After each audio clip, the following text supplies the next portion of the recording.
உலகப் பயணிகளின் புத்தகம். இரவில் இறங்குதல். காண்டோ 7 இரவுக்குள் இறங்குதல் பக்கம் 202. வாழ்வில் இருந்து விடுபட்ட மனம், அரிய அமைதியானது. குருட்டுத்தன்மை மற்றும் வேதனையிலிருந்து பிரிந்த இதயம். கண்ணீரின் முத்திரை, அறியாமையின் பந்தம். பரந்த உலக தோல்விக்கான காரணத்தைக் கண்டுபிடிக்க அவர் திரும்பினார். அவர் இயற்கையின் தெரியும் முகத்திலிருந்து விலகி, பார்வையற்ற பரந்த, வலிமையான அறியப்படாத முடிவிலிக்கு தனது பார்வையை அனுப்பினார். முடிவில்லாத விஷயங்களின் சுருளுக்குப் பின்னால் தூங்குகிறார். அது பிரபஞ்சத்தை அதன் காலமற்ற அகலங்களில் கொண்டு செல்கிறது. மற்றும் அதன் இருப்பின் சிற்றலைகள் நம் வாழ்க்கை. உலகங்கள் அதன் உணர்வற்ற சுவாசத்தால் கட்டமைக்கப்படுகின்றன. பொருளும் மனமும் அதன் உருவங்கள் அல்லது அதன் சக்திகள். நமது விழிப்பு எண்ணங்கள் அதன் கனவுகளின் வெளியீடு. இயற்கையின் ஆழத்தை மறைக்கும் திரை வாடகைக்கு இருந்தது. உலகின் நீடித்த வலியின் ஊற்றையும் அறியாமையின் கருங்குழியின் வாயையும் அவர் கண்டார். வாழ்க்கையின் வேர்களில் காத்துக் கொண்டிருக்கும் தீமை. தலையை உயர்த்தி அவன் கண்களை பார்த்தது. அகநிலை விண்வெளி இறக்கும் ஒரு மங்கலான கரையில். அனைத்தையும் கண்டும் காணாத ஒரு அப்பட்டமான மேடு இருந்து.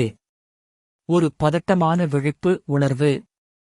அவரது பரந்த வெற்று கண்கள் நேரம் மற்றும் வடிவத்தை வியந்து.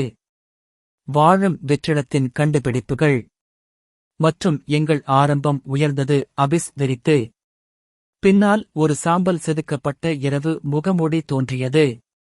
உருவாக்கப்பட்ட அனைத்து பொருட்களின் பிறப்பையும் பார்க்கிறது. அதன் சக்தியை உணர்ந்து ஒரு மறைக்கப்பட்ட புய்சன்ஸ். எங்கும் ஒரு தெளிவற்ற மற்றும் பதுங்கியிருக்கும் இருப்பு. செய்யப்பட்ட அனைத்தையும் அச்சுறுத்தும் ஒரு நேர்மாறான அழிவு. வாழ்க்கையின் இருண்ட விதையாக உருவகப்படுத்தப்பட்ட ஒரு மரணம். உலகை உருவாக்கி கொல்வது போல் தோன்றியது. புத்தகம் 2 உலகப் பயணிகளின் புத்தகம். காண்டோ 7 இரவுக்குள் இறங்குதல் பக்கம் 203. பின்னர் வளைகுடாக்களின் பயங்கரமான மர்மத்திலிருந்தும் முகமூடியின் வெற்று மார்பிலிருந்தும் ஏதோ ஒரு வடிவமற்ற எண்ணமாக தோன்றியது. உயிரினங்கள் மீது ஒரு கொடிய செல்வாக்கு. யாருடைய கொடிய தொடுதல் அழியாத ஆவி துரத்தியது. வாழ்க்கை மீது மரணம் வேட்டையாடும் விரல் தீட்டப்பட்டது. மற்றும் பிழை, துக்கம் மற்றும் வலி மேகமூட்டமாக இருந்தது. உண்மை மற்றும் மகிழ்ச்சி மற்றும் ஒளி ஆன்மாவின் சொந்த விருப்பம். ஒரு சிதைவு சுருண்டது. இது தி பீலிங்கின் டர்ன், இயற்கையின் உண்மையான உந்துதலாக உள்ளது. வேலை செய்யும் ஒரு விரோதமான மற்றும் வக்கிரமான மனது ஒவ்வொரு மூலையிலும் நனவான வாழ்க்கையின் சூழ்ந்துள்ளது. அவளுடைய சொந்த சூத்திரங்களால் சிதைந்த உண்மை, ஆன்மாவின் செவிகளை இடைமறித்து, ஐயத்தின் சாயலுடன் அறிவை துன்புறுத்தியது. அது அமானுஷ்ய தெய்வங்களின் வாக்கியங்களைக் கைப்பற்றியது. வாழ்க்கையின் யாத்திரையின் அடையாளங்களை அழித்தது. காலத்தால் பதிக்கப்பட்ட உறுதியான பாறைக் கட்டளைகளை ரத்து செய்தது மற்றும் அண்ட விதியின் அடித்தளத்தில் நிறுவப்பட்டது. தவறான ஆட்சியின் வெண்கலக் கோபுரங்கள்.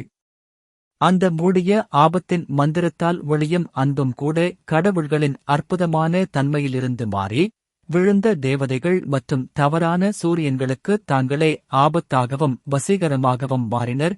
ஒரு விபரீதமான இனிமை, சொர்க்கத்தில் பிறந்த தீமை. அதன் சக்தி தெய்வீக விஷயங்களை சிதைக்கக்கூடும்.